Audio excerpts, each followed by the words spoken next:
Increasing chatter about the possibility of an Israeli attack against Iran's nuclear sites. A loud threat to topple Netanyahu's government ends with a whimper. And we speak to superstar historian Yuval Noah Harari. It's Unholy. I'm Yonit Levy in Tel Aviv. And I'm Jonathan Friedland in London.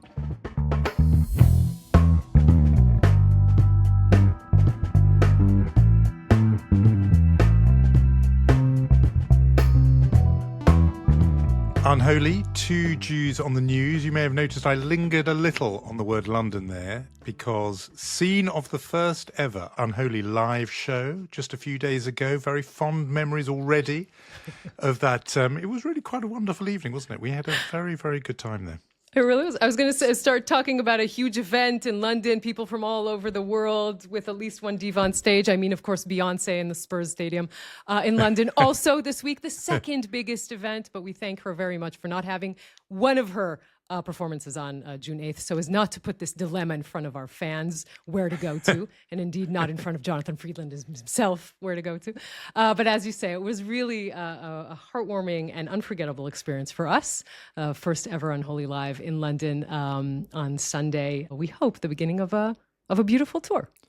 It would be lovely, wouldn't it? No, it was huge. Queen Elizabeth Hall, which is a massive venue, and every seat was taken. And, you know, the feedback we got from a lot of people was just that they really wanted to sort of be together with other Unholy listeners, that, you know, people are kind enough to say we've been, that word that comes up, a kind of a lifeline for a lot of people since, in the 20 months since October 7th, that they needed to be in a place where that was talked about. And we had a pretty terrific show. Yuval Noah Harari was there, and Mira Awad, brilliant artist and performer, the band Oy Vavoy.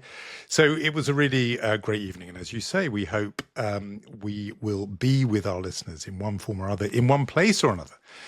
Again, when we all gathered, you're right, I did have to this time eschew the fringed jacket and cowboy boots that obviously I would have worn had I wanted to visit the Tottenham Hotspur Stadium. Of course, that is forbidden territory for me. So no Beyonce show for me. And as you say, we had something else to do on Sunday night. But no, since then, and we didn't, get into it much then because it's gathered huge steam and momentum since, is the question of an Israeli military attack on the nuclear capability of Iran. It's been on the agenda one way or another, I was going to say for years, actually in a way decades. It's something Benjamin Netanyahu has talked about and wanting to do. I think it came into view in a very sharp way when Netanyahu was prime minister, Ehud Barak was his defense minister. Huge arguments. I think that's almost a decade ago. That was a big discussion. But it's right back now with a degree of urgency that I think not many remember. So, how's it looking from where you are? What are people saying? Yeah, as you say, generally this has been a conversation for a long time for sure, and definitely since Iran's proxies have been weakened and its aerial defense weakened, and the fact that it is still rushing towards a nuclear option.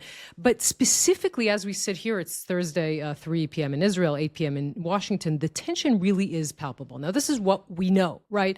U.S. officials saying Israel is ready to attack Iran, multiple sources saying to CBS News Israel is poised to launch an operation.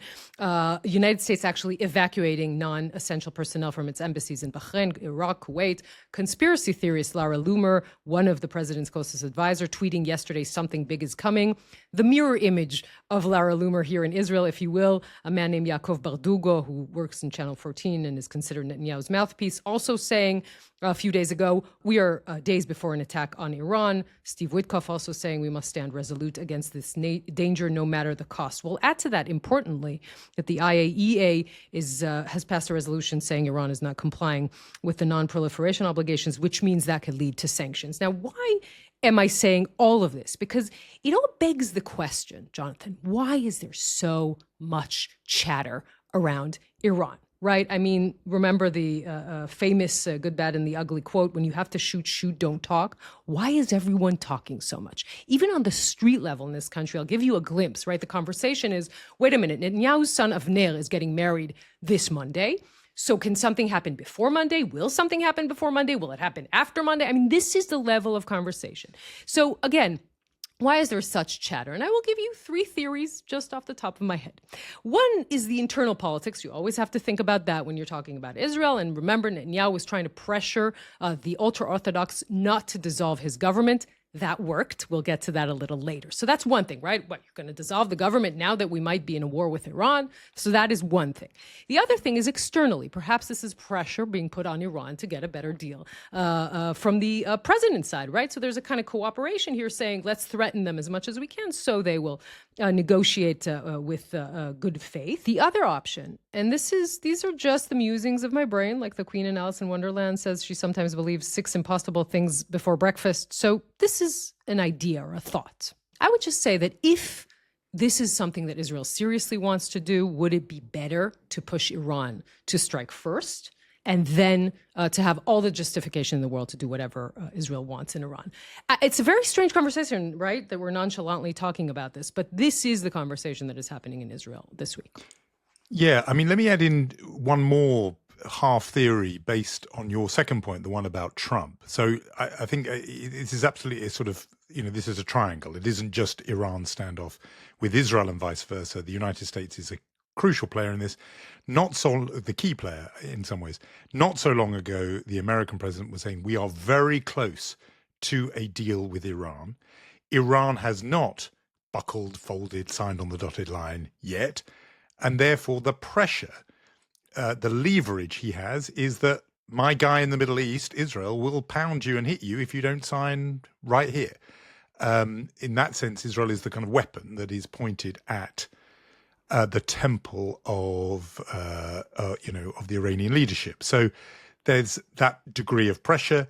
The meme that is out there about Donald Trump in terms of his trade policy is taco. Trump always chickens out. In other words, he threatens to get better terms in a deal, but doesn't go through with it.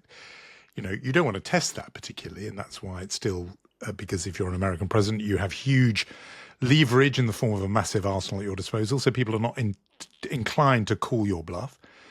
But there are plenty of skeptics who just think, okay, he's allowing Israel to rattle its saber so that Donald Trump, gets better terms and forces a kind of reluctant Iran to this deal that he wants to broker. No, the half theory I was going to add was whether there's a sort of trade-off here, which is we know that Donald Trump has been tired of this war in Gaza for a long time, that he doesn't like these images, particularly, he doesn't like violent images on the news. He doesn't like them when he's blamed for them. So, he saw what happened to Joe Biden, branded genocide Joe. He does not want that tag around his neck.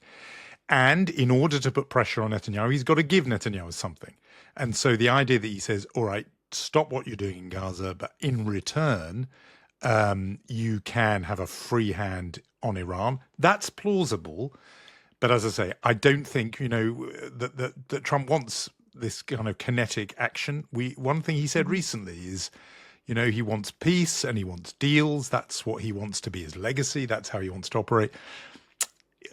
Very ready to be proved wrong. I don't think it would be Donald Trump's first choice to see this go military. He'd prefer it to be diplomatic, with this as the lever, the pressure that gets you to diplomatic and to a deal. Yeah, we spoke to Jake Sullivan 2 weeks ago on the podcast. He said Trump loves deals and he loves peace, and anyone who will give him that, he will go with. I think that there's a lot of room for that theory that says, wink, wink, you end the war in Gaza and I'll give you a green light to do whatever you want in Iran. Remember Sullivan also saying he can't imagine Netanyahu would go forth with this kind of attack without the agreement of the president. Again, this is a huge deal, right? Again, we're talking about this a little nonchalantly. If this happens, the ramifications of this, Iran's possible response, what it means for the region, what it means for Israel, this is huge. But this is the conversation happening here. And like in a parallel universe, right, in which Israel might be going into this war with Iran, in which the war in Gaza is still continuing, day 615, a year and 8 months, and in which the military chief of staff is saying, we need more soldiers. The Israeli parliament is, as we speak, discussing the option of how to put into a bill the exemption of a chunk of the Israeli society, the ultra-Orthodox. So that is also happening really in a parallel universe to what all of that we have been discussing up to this point. Yes, and we'll get on to that domestic question. Just the last thing on the timing, the sequencing, and the connection with the war in Gaza. I'm not sure how much it matters because I think judge a government by its actions. This Israeli government acts as if the only alliance that matters to it is Washington and everything else is irrelevant. But in terms of global support for military action against Iran, there would already be very, very mixed views and some hostility to that anyway. To do it right now, when you have even longtime allies of Israel, the likes of Canada, France, the UK, threatening to change the fundamental relationship they have with Israel over what is happening in Gaza and over the long-running question of humanitarian assistance, at that moment, it's going to be difficult for those leaders, for a Macron or a Carney or a Starmer, to come out and support this action, even though I think if the climate were different and the circumstances different, you could see a world in which they would actually either support it or indulge it and not condemn it. This timing makes it very, very difficult. And it will, there's a risk there for Israel that it's branded an act of aggression that the world condemns, with the exception of the US. Maybe Netanyahu is comfortable with that. As I say, the actions so far suggest they are.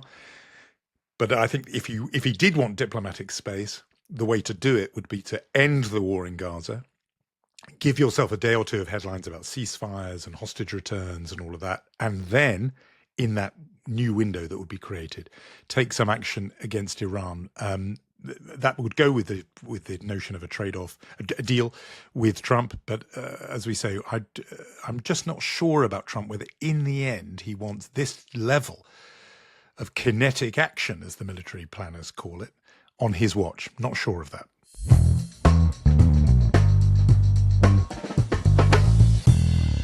So like I said, meanwhile, in the Israeli parliament, the news continues. A very loud threat made by the ultra-Orthodox to vote for dissolving the Knesset ends with, surprise, surprise, a whimper. At least one of us said in an English accent that he's not holding his breath.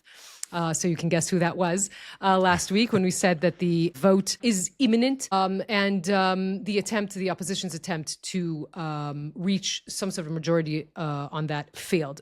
We should remind our listeners again that the problem itself is not going away. The fact that the ultra-Orthodox demand that there will be a law written instead of the one that expired that will essentially exempt large parts of the ultra-Orthodox from military service has not gone away. What they received were scribbles tonight made on yellow paper promising them certain things.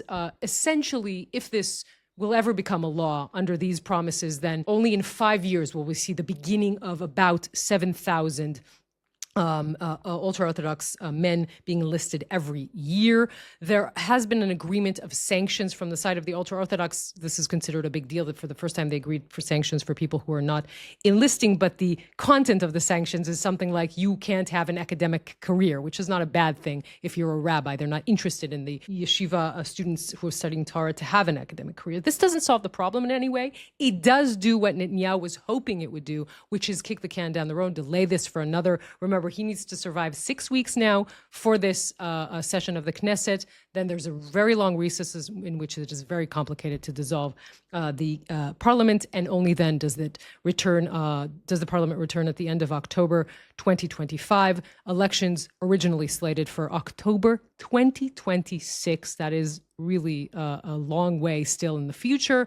As I've been telling you for a while, I don't think anyone will wait that long. I do think that right now it seems like the only person who has the power to dissolve this coalition is Netanyahu himself, because the other threat that was made from the ultra-Orthodox is, as we said, not becoming, nothing became of it because they didn't vote to dissolve the Knesset the night between Wednesday and Thursday.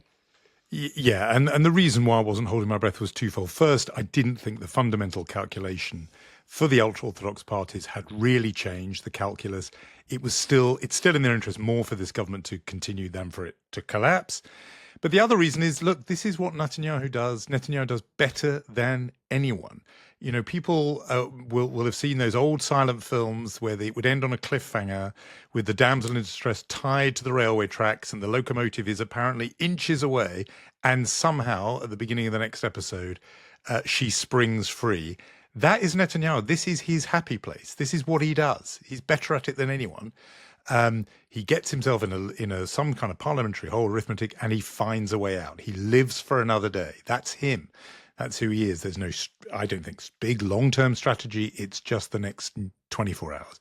So, I think you're right. I think this thing will end when he's ready for it to end, because he thinks it serves his interests, that somehow the electoral stars align and he thinks he can do well in an election. That's when he'll pull the plug. And I don't, and as you said, I don't think there's anyone else who does it, because on this is why people talk about him as a magician. It's this particular kind of politics that he absolutely excels in. And so that's why I didn't think this would come too much.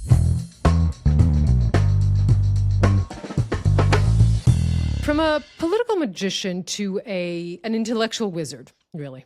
This is a conversation that we had with superstar intellectual historian Yuval Noah Harari at our event this week. And we wanted to actually hear it again, those of our listeners that were at the event, but also we thought it would be a good idea to bring it also to the people who couldn't be there, because we love this conversation. We have a very special guest. He is one of the world's best-selling historians. He may be the best, or perhaps the second best known Israeli in the world.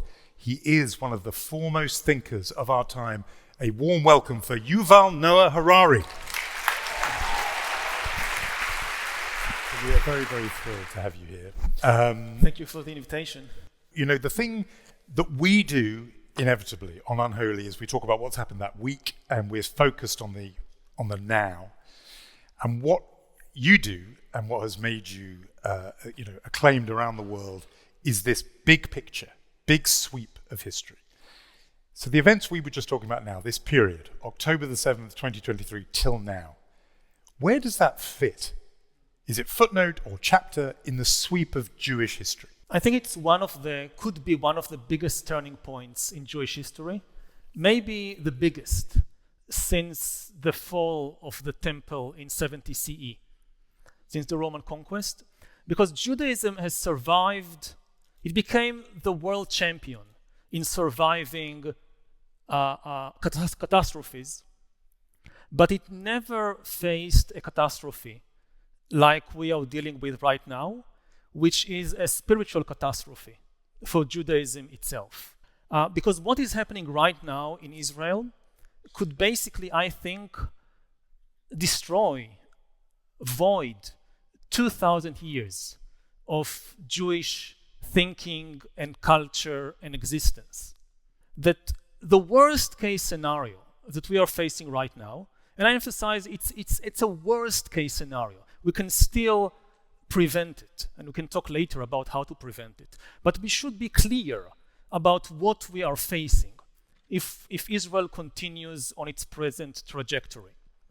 What we are facing is the potential of an ethnic cleansing campaign in Gaza and the West Bank, resulting in the expulsion of 2 million, maybe more Palestinians from there, the establishment of Greater Israel, the disintegration of Israeli democracy, and the creation of a new Israel, which is based on an ideology of Jewish supremacy and on the worship of what were completely anti-Jewish values for the last 2 millennia. A country based on the worship of power and violence, and which is militarily strong. It will survive, it will be militarily strong, it will have alliances with various bullies around the world. It will also be economically viable, and this will be the spiritual disaster, because this will be the new Judaism that all Jews in the world will have to deal with. It will not disappear. Again, Jews are very good dealing with catastrophes from the Roman conquest to the Holocaust. But this will not be a military catastrophe. The state will actually be successful in military and economic terms. And it will make the challenge much, much bigger. No Jew, say in London or New York or anywhere else, will be able to say, this is not the real Judaism. It's like being, say, a communist in the 1950s in London and saying, no, the Soviet Union is not really communism. They misunderstood it. No, this will be the new Judaism, and maybe the only Judaism. No, there's so much to ask about what you're saying, but what I'm wondering is, and how to change that trajectory. But when you look at the political map, the extreme part of Israeli society is actually a minority. History is done by minorities. Most people sit at home while history is being done by 5-10% of the population. This has always been the case. And I'm afraid that at least for some of the things that I've mentioned, it's not 5 or 10% of the Israeli population. Like, I was not surprised, but still shocked that when President Trump suddenly put on the table the idea, maybe we just expel all the Palestinians from Gaza, a lot of Israelis, including people I know personally, who had these thoughts somewhere in the back of the mind and always told themselves, you cannot say that, and it's pointless to say that because it's unrealistic. The moment it came out of the mouth of the US president, yes, we can do that. It was not 5 or 10% of the Israeli population. The support for these kinds of things, I don't know the exact numbers, but it could be even more than 50%. But if you did the opposite and said Palestinian state and you'll have Saudi normalization, you don't think you'd have a strong support from the Israeli public? It still can, but again, it's a question of what happens from now onwards. But the possibility, again, of ethnic cleansing and an undemocratic Israel based on an ideology of Jewish supremacy becoming the new reality, and this is not a prophecy, but this is a distinct possibility that we have to really take into account. And the big question that I would ask is, what are the values, what are the ideals that Israel still stands for? What positive ideals it still stands for? I'll tell a story from Jewish history. That 2,000 years ago, when the Romans destroyed the temple and destroyed Jerusalem, Rabbi Yochanan ben Zakkai asks the Roman commander, Vespasian, for a favor. And he asks him, give me the town of Yavne and its wise people. Ten li et Yavne v'chachamea. And Vespasian agrees. He gives Ben Zakkai Yavne, where he establishes a center of Jewish learning. And this is the previous big transformation in Jewish history. You know, biblical Judaism and Second Temple Judaism, it was a violent tribal religion. The central rituals of Judaism at that time were the bloody rituals in the temple. It was a very bloody religion. And at that moment, Ben Zakkai and his colleagues, they completely changed the meaning of Judaism. They turn it into a religion of studying. This becomes the number one Jewish value is to study, to learn, to debate, to develop wisdom. Jews sit in Yavne and they learn, and they go to Baghdad and Cairo and they learn, and they go to Golders Green and to Brooklyn and they learn. And for 2,000 years, this is what they do. We learn. And after 2,000 years, Jews from all over the world come back to Jerusalem to realize, to put into practice what they have learned for 2,000 years. And when I look at Israel now, I ask myself, what did they learn in 2,000 years? What the hell did they learn? They learned to build a strong army, definitely. They learned to fight courageously, definitely. Some of them learned the joy of crushing weaker people under our feet. They learned that. But all of these things, the Romans knew them 2,000 years ago. So Ben Zakkai made the wrong request. Instead of wasting 2,000 years on learning that, you could have just asked Vespasian, tell me, commander, how do you build a strong army? Tell me, you and your legionnaires, how do you develop the courage to fight in war? And tell me about the pleasure of crushing weaker people under our feet. What was the point of 2,000 years of learning if the only thing we learned is what the Romans already knew? It's a waste of time. That future scenario you set out, which is a very bleak picture of a different kind of Some Judaism. of it is being realized as we speak. Sure. But what my first question to you is where this sits in the sweep of Jewish history, and you've just given us a very arresting sense of that with these 2,000 wasted years. How much, though, of what's going on now in Israel, this particular government, the formation it's taking, fits actually with some global trends that we can see around us? In other words, that it's not peculiarly Jewish, but is actually in keeping with what we might see in Trump or Orban or other places. Yeah, I mean, one thing that should be emphasized, that there is nothing uniquely bad about Israel. There is nothing uniquely bad about what's happening now in Gaza. We've seen it so many times in history, and we see it also today in different areas around the world. And certainly, what Israel is now undergoing, both internally in terms of the disintegration of the democratic system and also externally with the war, it is part of much wider trends. And certainly if we talk about the war, it's part of the collapse of the global liberal order, which dominated most of the world in recent decades and is now being rapidly dismantled, first and foremost by the country that created it in the first place, the United States. Again, it's a big subject, so I'll focus on just one thing.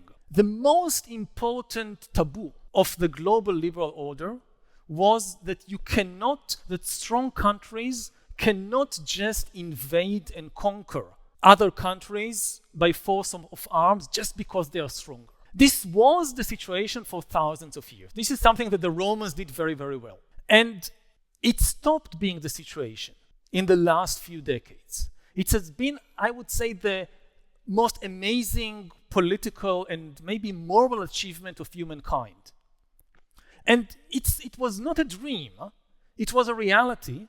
And the place to see that it was a reality is in government budgets. You know, people talk about peace and war, and they think about, all these pacifist literature or poetry. Don't read poetry, read government budgets. And government budgets over the last 20 or 30 years have been the most amazing thing to read. Because for most of history, like in the Roman Empire, more than 80% of the budget of the Roman Empire was spent on soldiers, warships, fortresses, weapons. And this was the situation until the 20th century. You look at the budget, not just of empires, also of democratic countries. In the early 20th century, more than 50% is spent on the military. In the early 21st century, the average expenditure all over the world, taking all countries, including Israel and Iran and North Korea into account, the average expenditure went down to between 6 and 7%, compared to 10% average spent on healthcare. It was the first time in human history that governments spent more money on healthcare than on the military. So it was a reality.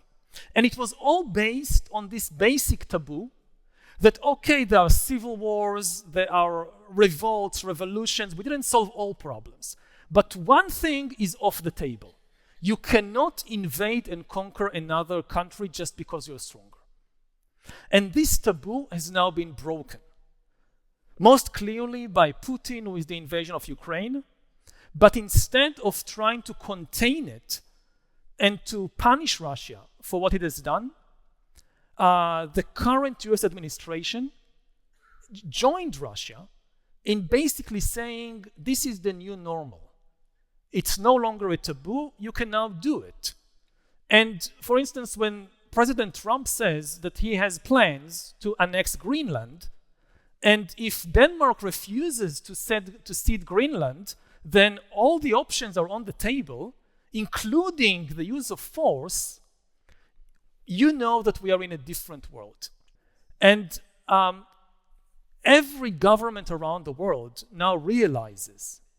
Now, we had this terrible meeting between Trump and the greatest Jewish leader of our time, which is Volodymyr Zelensky, was just, again, you saw history in action on television.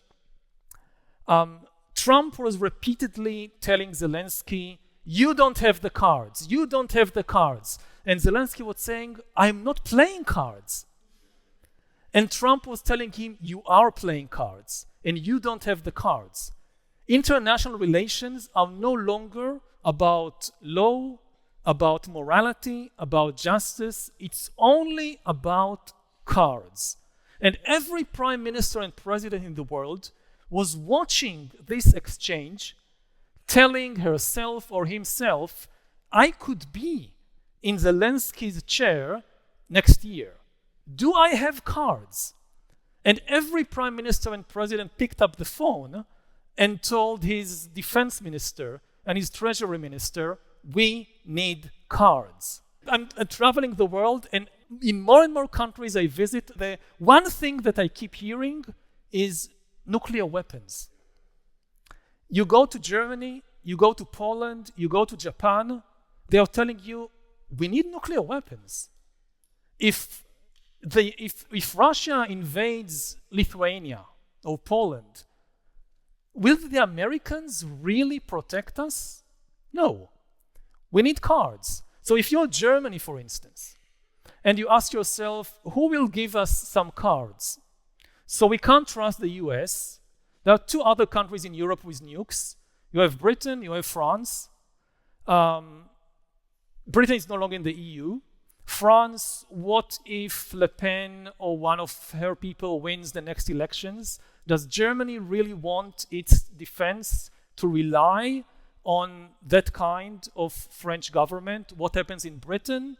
What happens if Nigel Farage is the next prime minister? Does Germany really want to depend on the decisions of Nigel Farage to defend it from Russia? So they say, we need cards. We've got on, and we pushed you there into the bigger picture of the world. Just before we leave our parochial particular concern about the conflict in Israel-Palestine, but it's a thing that people say about other conflicts. The thing about conflicts is, in the end, they end. Whether it's Northern Ireland or South Africa, whatever it is, in the end, they end. Is that true? And if it's not true, what makes the Israeli-Palestinian conflict exceptional? It's not exceptional. I mean, it's exceptional in the sense that every conflict is exceptional. There are unique features for every conflict in the world. The Israeli-Palestinian conflict is not exceptionally brutal. It's not exceptionally complicated. It's not exceptionally long. If people say, every conflict ends in the end, so I don't know, you mentioned Ireland. How many centuries did it take? I don't know when you start. It's always a question when you choose to start it. Yes. But if you start, in the 12th century with William Strongbow and the Norman barons coming to Ireland, so it took, 800 years? Israel is just, it's just 1 century. So by this calculation, it will still be going in 2600, when there are no longer any human beings around, and it's just AIs and cyborgs. We're going to get onto that. I don't know if that's a scary thought or not, actually. I was just thinking how full of cheer Yuval is.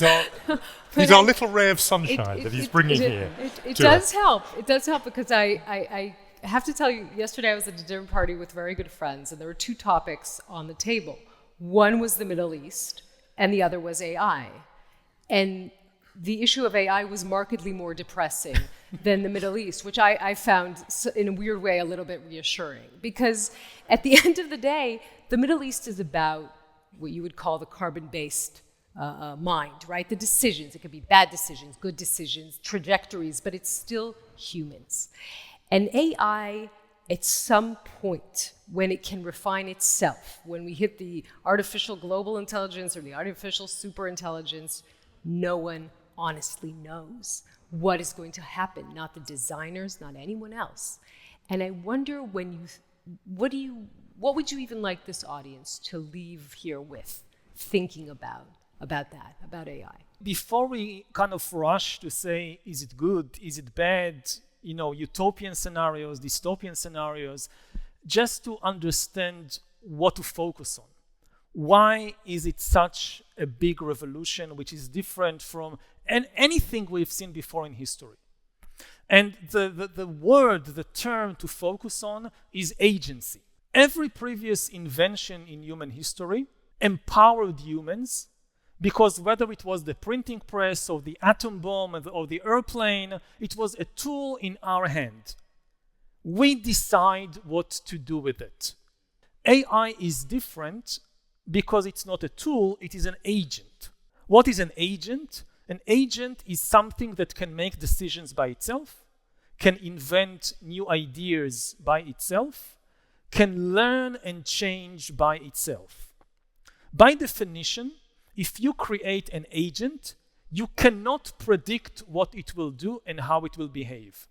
If you create something which you know in advance everything it will do, it is not an AI. It could be automatic. We have lots of automatic machines, coffee machines, whatever. They are not AI. AI is defined by the ability to learn and change and make decisions by itself. And we have no idea what will happen when not just one AI appears. We are talking about billions of AI agents that will be here in just a few years. They may not be AGI, artificial general intelligence. They might have still relatively limited scope, but they will increasingly be in charge of the financial system, of accepting people for jobs, of the military. Going back to the Middle East, the Gaza war has been one of the first AI wars in history. A lot of the decisions during the war, including life and death decisions, which buildings to bomb, which people to kill, were done to some extent by AIs. It can also, of course, have enormous positive potential. Millions, billions of AI agents can change the NHS and solve the problem of shortage of at least some doctors and other medical personnel, can provide, you can have the best doctor in the world available 24 hours a day everywhere for £0. You can have the best healthcare in history. At the same time, again, the dangers are really literally beyond our imagination. Let's bring in a question from our audience, actually, because it was on this. We asked all of you before you came to send in questions to us, and we're going to get to most of them later, but one of them was directly on this, and it was addressed to you. Daphne Salomon, I would ask where you are, Daphne, but I can't see any of you anyway. But she asks, as a parent to young children, will the idea of having values survive the next iteration of humanity living alongside AI? The idea that in all realms of life, social, political, cultural, there are values like truth, kindness, innovation, creativity. Will those simply be replaced, she asked, by fabricated truth and reality? There'll be no reason to acquire knowledge or expertise. It will all be irrelevant if AI is sort of in the forefront. So what happens, Daphne asks, to values in the world you're describing? They are more important than ever because the decisions, the choices we need to make are more consequential than ever. And we cannot rely on the AIs to make these decisions for us, because a lot of people confuse, they hear AI, artificial intelligence, they think that intelligence is somehow connected to truth. So a super intelligent AI will have a kind of super access to truth. No, intelligence is not about truth. Intelligence is the ability to solve problems, to define goals and solve problems on the way to the goal. The truth is one of the things that can help you do that, but not the only one. And we've seen with human beings that human beings until today have been the most intelligent animals, entities on the planet. And at the same time, we have also been the most delusional entities on the planet. We believe nonsensical things that no chimpanzee and no dog and no horse would ever believe. And a super intelligence is very likely to be super delusional, even more deluded than we are. So we would need, again, a very strong ethical basis, a very strong basis of values, more than even before, because the challenges are bigger. How do you prepare your children, the next generation? How do you yourself prepare for that kind of world? The most important thing is to have a very flexible mind, because the one thing we know for sure is that the pace of change is only going to accelerate. Nobody has any idea how the financial system or the economic system would look, the job market would look like in 10 years or 15 years. So if you say, okay, I'll teach my kids how to code computers, this is the computer age, they should learn how to code. No, in 5 or 10 years, maybe you don't need any human coders because AI is doing all the coding. So we don't know, the reality is we just don't know what will be the skills people will need in 10 years, except for one. We know they will need the skill to readjust and reinvent themselves. And again, this is a very difficult mental skill. It's not learning something that then remains unchanged throughout your life. It's learning how to keep learning all your life. And maybe this brings us back to the beginning of our talk about Ben Zakkai going to Yavne to learn. And this was supposed to be, the Jewish strength. We know how to learn. And should have been very useful in the 21st century if we don't forget it. I want to go back to even an earlier part of our talk, which is my introduction of you. And I mentioned how you are one of the best known Israelis in the world. And just in our closing minute or two, what has that been like in this period, these 20 months we're talking about, to be famously an Israeli? In the worlds you move in, going through the world, has it been different? Has it been harder? Just tell us about it. Personally, I did not encounter a lot of anti-Semitism. I'm doing events all over the world. So in a few places there were demonstrations, like we were in Seoul, and we had a demonstration of people chanting my name, somehow linking it with genocide. What was it? Harari, you can't hide, you're supporting genocide. And it was 8 students. They were not violent. And it's a free country, South Korea, just had an election. And they are free to demonstrate. And I don't agree with them, but I think they should have the right to say these things.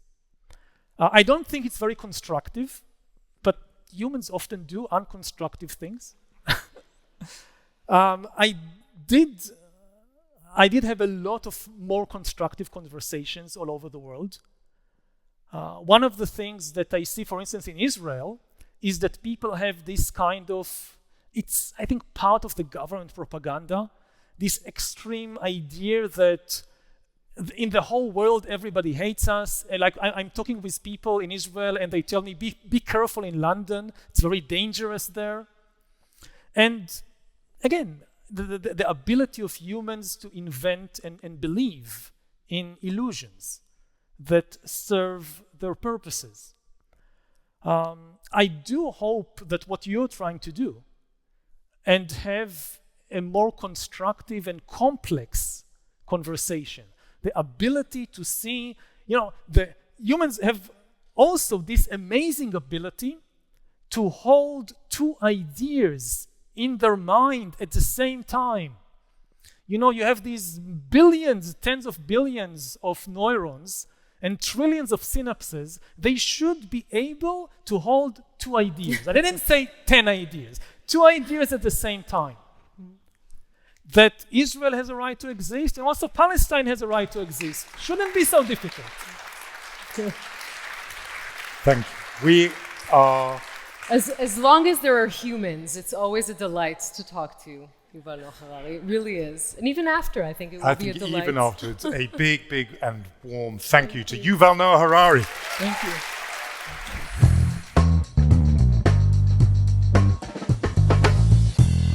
There's so many great parts in that conversation. I think I'll take with me that notion that if you want to understand a nation, read its budget books and not its poetry, which says a lot on the priorities, about the priorities of every single nation, either present or past. I thought so too. I think the other big takeaway for me was this point that minorities write history. They make history. It's small numbers often who are really committed. And, there was a lot of very sobering talk in that conversation with Yuval Noah Harari. But I think that if there is a takeaway that can give people some hope is, look, a small minority have moved Israel and the Jewish people in the direction that he charted, that he is alarmed by.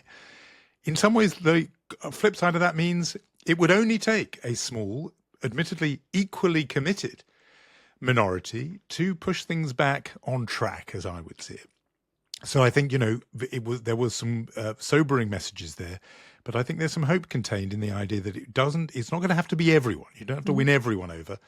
Even a small group of people who are very committed can get things back, as I said, on track or even charting a new and more hopeful course, but extremely stimulating, as he always is. There's a reason why he is an intellectual superstar. So we were thrilled that he joined us on our stage at our London live show. We'll be back in a minute with our Mention Chutzpah Awards.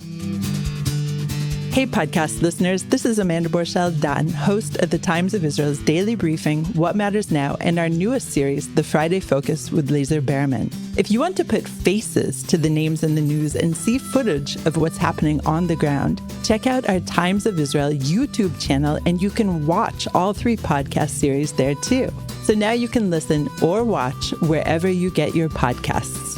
Until next time, shalom.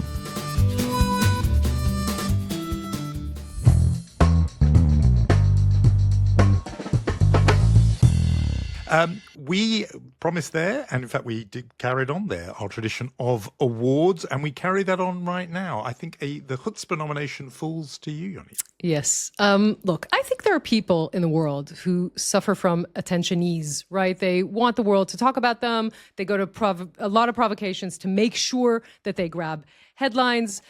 I'm looking at you, Greta, but this is not my Chutzpah Award of the week. I think that generally the way to deal with these people is to ignore them. That will help them recover and, go back to society as healthy people. But sometimes I can't help myself.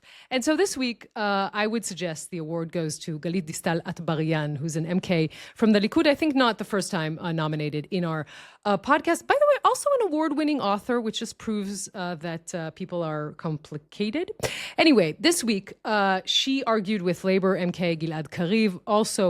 He's also a Reform rabbi. She chairs a subcommittee in the Knesset about Jewish thought and education. And he said women could wrap tefillin. She kicked him out of the committee and commented, the Jews here want to continue. Which, of course, is insinuating that he, or a Reform Jew, is not a real Jew. Something that has been said on occasion, particularly from the ultra-Orthodox parts of Israeli politics, and now feels like it's percolating into other areas. Now, to me, I have to share with you the first thought I had, Jonathan, when I heard that. And that is about the huge amount of Jews from diaspora coming to Israel after October 7th. And the philanthropic work here that is not just writing a check. It is meeting with people. It is seeing what is needed to help Israel get back on its feet. It's caring, it's supporting, it's doing everything to help. Some of these people, newsflash, are Reform Jews.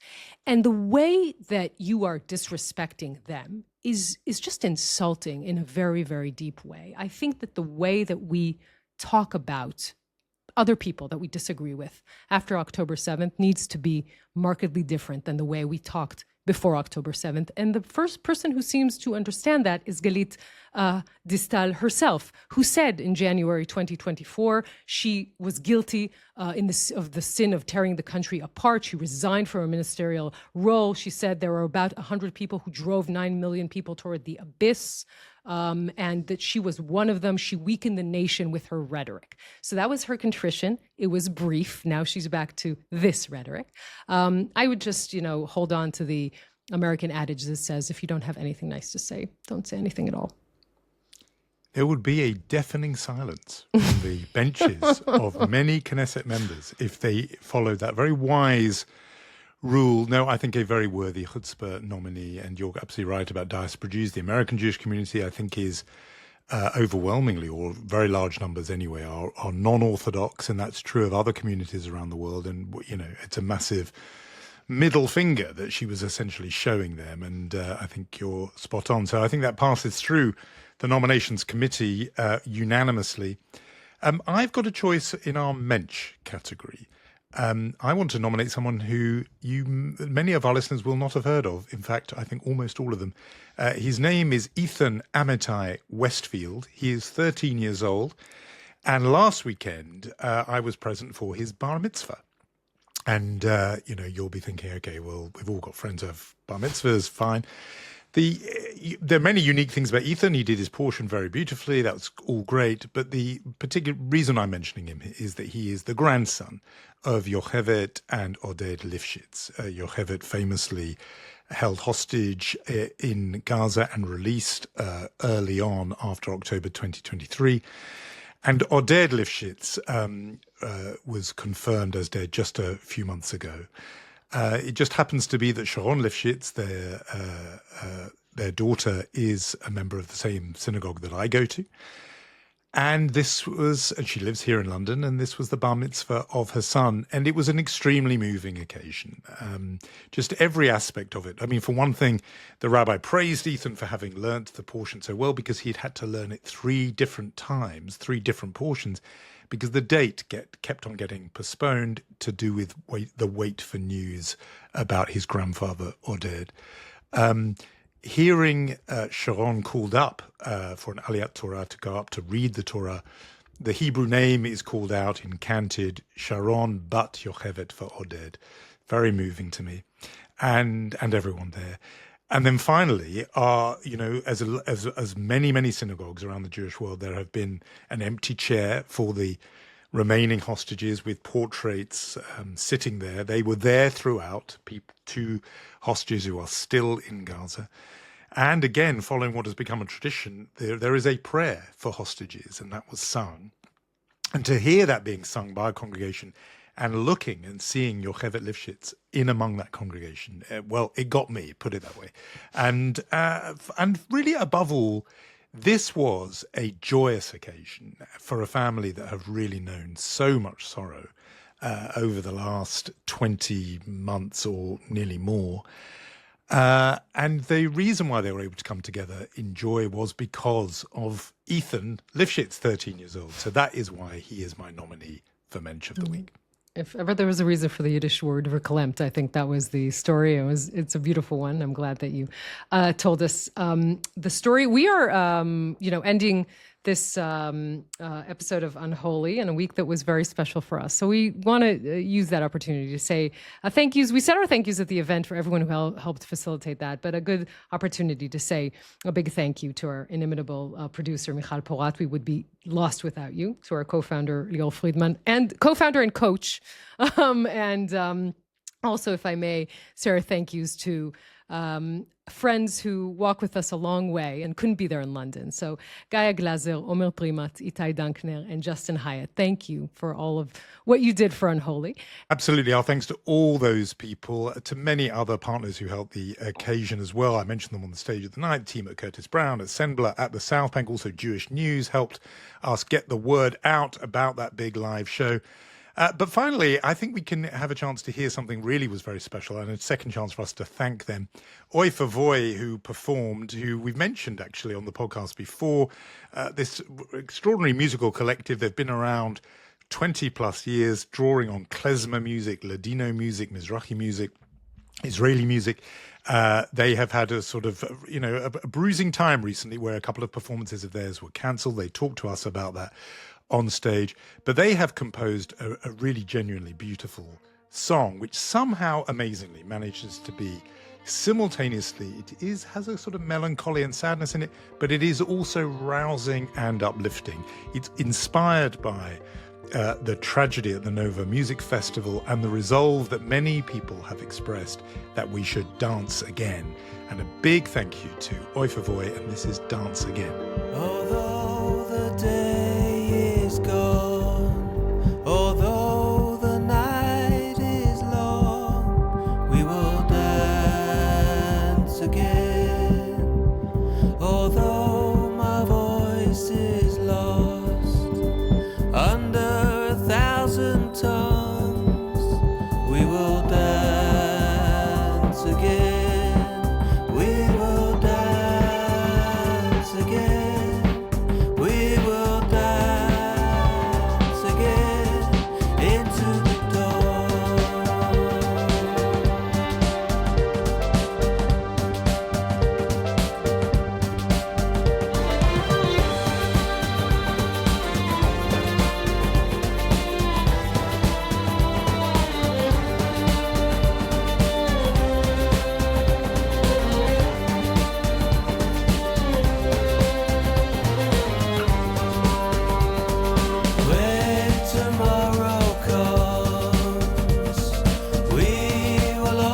say this is the final road for you. Though leaden skies may cover over days of blue, we will dance again.